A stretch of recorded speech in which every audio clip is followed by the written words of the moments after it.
அருள்மிகு காசி விஸ்வநாதர் ஆலயம். இந்த ஆலயம் மேற்கு மாம்பலத்தில் அமைந்திருக்கிறது. மிக பழமையான ஆலயம்.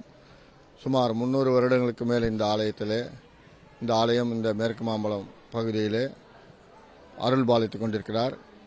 இந்த காசி விஸ்வநாதர் ஆலயத்தில் அருள்மிகு காசி விஸ்வநாதர் உடனுரை காசி விசாலாட்சி அம்மையார் இங்கு அருள் பாலித்துக் கொண்டிருக்கிறார்கள். இந்திய மகா சிவராத்திரி வெகு விமர்சையாக நாங்கள் வருடம் கொண்டாடி கொண்டிருக்கின்றோம். இது 16ஆம் ஆண்டு. இதே மாதிரி லிங்கம் எல்லா லிங்கமும் செஞ்சு வச்சுருப்போம். கிட்டத்தட்ட இந்த வருஷம் கொஞ்சம் கம்மியாக வச்சுருக்கோம். எப்போவுமே ஒரு 40 லிங்கத்துக்கிட்ட வைப்போம். இந்த வருஷம் கிட்டத்தட்ட ஒரு 19 லிங்கம் வச்சுருக்கோம். இதில் பல்வேறு வகையான லிங்கங்கள் வச்சுருக்கோம். பழலிங்கம், புஷ்பம், பூ லிங்கமும் தனியாக வச்சுருக்கோம். அதே போல் காய்கறி, நவதானிய லிங்கம். இதில் ரொம்ப பிரதானமாக வருஷம் நாங்கள் எப்போவுமே இந்த பனிக்கட்டி லிங்கம், அமர்நாத் பனி லிங்கம்னு சொல்லக்கூடிய இந்த ஐஸ் லிங்கம் நீங்கள் பின்னாடி பார்க்கலாம். அந்த ஐஸ் லிங்கம் வச்சு எப்போவுமே வழிபட்டிருக்கோம்.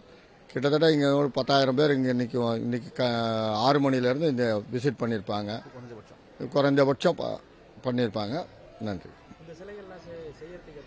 இதெல்லாம் ஒரு 10 நாள் ஆகும். சுமார் ஒரு 10-15 பேர் நாங்கள் செஞ்சு ஒரு வாரம் டைம், எப்பவுமே ஒரு வாரம் டைம் வச்சிருந்து இதை பண்ணிட்டு இருப்போம்.